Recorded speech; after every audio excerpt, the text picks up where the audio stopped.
Bài viết cho bạn đừng không càng nghe bà bạn sống phốt vì trai khai một đó trong trai một hàng tiết để nơi tí ní còn miền sập hiệp bạn này tạm tạm mình chạy đi ở trai tràn một đá nhưng sự kết khơi thà tàng trai cho này trai nó cứ này tạm tạm một mình nhất đôi được đi ai càng một mình nhất được bong ôn chứ đã chỉ một thằng chút bà con miền phía một mình nhất có chỉ phía được cách được bong càng nghe nhất đặt ra một mình nhất đồng bày rất cho phía đó sau càng được chỉ tập phía được cả lan trong ấy là ní một trai chung từ đó là xây dựng nhé được chỉ là tạo chế bạn làm đang từ sáng làm kèn hàng đài chứ không ăn nhà bắt đầu tiết chỉ muốn được càng nghe được bao nhiêu sốc nên đồng nát cho tôi càng một tuôn chỉ xong chơi nên tam đông lấy chơi hai như khơi miền bà bông ô lục tàng lục chơi để con miền bồng nón cho tôi càng thì ra một tuôn phải chiến nó có thua được nào để mà chơi nên ở miền tô trạng của diên chun nên một tô chỉ làm lại có một tay đời láiประเภท rốt chun vẫn như thế mình to cả chi châu được trong tiền này thì sai được miền càng có step vàอย่างนั้นนั้นตำล้มđượcขันขนมกับปัจจัยบางอย่างสังเกตเมื่อปีบางจำนวนบางองค์เชื่อปลอดเรื่องและทัวร์ดำน้ำช่วงการตีนี้บางช่วงการตีอะไรมันก็มีเพียบบางมีเยอะบางสัตว์ก็เคยเล่าเหมือนกันธรรมดาในประเด็นบางช่วงยินชินโจถือคนคลองเสียบันทึกยังก็เคยบางการประดับทางลายในประเพณีดังปุ่มตาตัวการสร้างซ้อมมินแปลงวิธีบางในลิโปยังประนัดตุนตึมหนึ่งพองได้ยังบานเคยกำลังพิจารณาแต่ปนเนาะอาศัยเดี๋ยวที่ตามภูมิศาสตร์นี้ตระบานพงปอดแต่ดาววิลแทรหนึ่งตีบังแต่ขนมตะตะพีนี่เราได้บัวแซ่วิลแทรหนึ่งตีบังนี่คือบานโป๊ะเป็นแต่ดาวบานชุลเทียอย่างทงเทตุนตึมหนึ่งลูกบานเล็กในตะตะพีดอกฟลอกกาในดังเนาก็โดยเชีย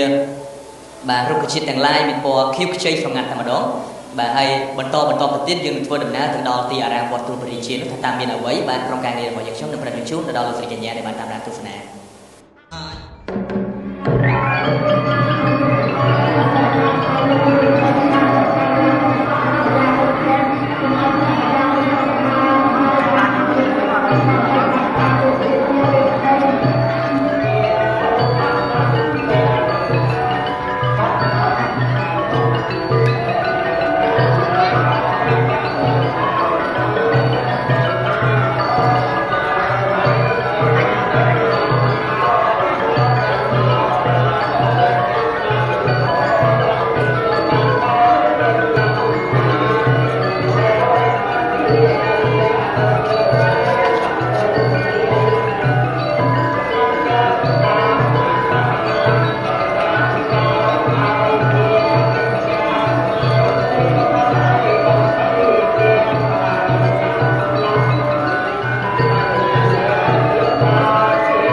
បើការពិវល់មុនខ្ញុំបានជឿថាលោកអ្នកគាត់ជាបានជ្រាបរួចទៅហើយថាខ្ញុំបានជួលចំណេះបន្តិចបន្តួចអំពីសញ្ញានៃប្រព័ន្ធរបស់ពុទ្ធដែលបានធ្វើលើសញ្ញារបស់នេះក៏ប៉ុន្តែដោយឡែកនៅក្នុងម៉ូនេះការបន្តមកវិញខ្ញុំបានគាត់តែចង់ជម្រាបលោកអ្នកឲ្យបានស្វែងយល់អំពីអ្វីដែលមាននៅខាងក្នុងនេះវិញបន្ទាប់ពីព្រះពុទ្ធអង្គដែលមានប្រតិបត្តិ21ម៉ែត្រប្រកនេះយ៉ាងធំសំខាន់នោះគឺថានៅខាងក្រោយនៅផ្នែកខាងក្នុងនេះគឺយើងមានការតម្កល់បាទប្រកបកែវដែលមានទីសក្ការៈបូជាមានបាទជើងធូបជាច្រើនដែលស្ដែងចេញពីការអុជបនស្រន់សងឬក៏ជាការសម្ដែងពរអ្វីរបស់ពុទ្ធបរិស័ទទៅកាន់ផ្លូវជំនឿសាសនារបស់ប្រឡាក់នៅក្នុងនេះបើសិនជាយើងចង់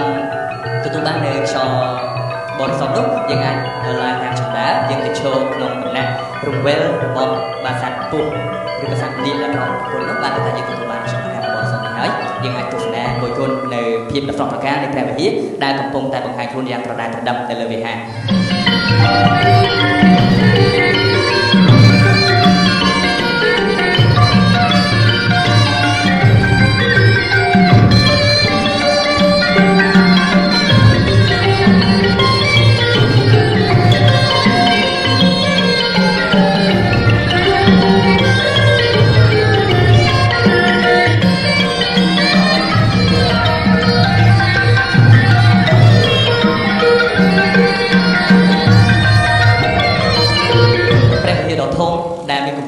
ខ្ញុំបានបណ្ដាលបានឃើញពីមុនមិនដឹងថាលោកអ្នកបានមានភាពចម្លែករបស់ខ្ញុំបានដែរឬក៏អត់ទេក៏ប៉ុន្តែសង្កេតឃើញថាព្រះវិហារនេះផ្ទាល់គឺមានបាទផ្នែកខុសៗគ្នាដែលនៅខាងក្រោមនេះគឺជាជាន់ជាប់នឹងដីក៏កំពុងតែទទួលរងនៅការស្ថាបនាដែរនៅពេលបច្ចុប្បន្នគ្រាន់តែថាមិនទាន់សូវជាយកចិត្តទុកដាក់ពីព្រោះយើងផ្ដោតទៅលើបាទជាន់ទី1ដែលនៅជាន់ទី1នេះយើងសង្កេតឃើញថាមានការរចនាបាទជាបណ្ដាដែលមានការលាប color លាបពណ៌ហើយក្នុងនោះយើងសង្កេតឃើញមានក្បាច់ចម្លាក់បាទដែលមានយៈលីអណ្ដាតហើយនឹងមានបន្ថែមនៅក្បាច់បាទការភ្ញីទឹកភ្លើងតាមទៀតផងហើយទន្ទឹមនឹងនោះបានគេថាបានលាប color យ៉ាងស្អាតបាច់បានស្អាតបានហើយមានពីចំជាការ៉ូដែលភ្លឺចិញ្ចាញ់នៅខាងក្នុងហើយជាន់បាទទី2គឺព្រះវិហារផ្ទាល់ដែលនៅខាងក្នុងព្រះវិហារនោះគឺមានរចនាដោយបាទលក្ខណៈល្អប្រណិតអាស្រ័យដោយបាទសសរមូលបាទពីក្រោមធំខាងលើស្ដួចហើយមានលម្អទៅដោយរូបស័ក្តិសិទ្ធិនិងរូបនាគបាទនៅជាមួយនឹងរង្វាន់នៃសសរនីមួយៗហើយដែលគួរឲ្យចាប់អារម្មណ៍ជាងនេះទៅទៀតគឺឃើញមានព្រះអង្គដែលបានសាងឡើងពីថ្មកែវបាទដែលមានកម្ពស់បាទខ្ពស់មធ្យមក៏ប៉ុន្តែអ្វីដែលគួរចាប់អារម្មណ៍នោះគឺថាបានស្ថាបនាឡើងជាថ្មកែវបាទមានតម្លៃណាស់ខាងក្រៅខ្នង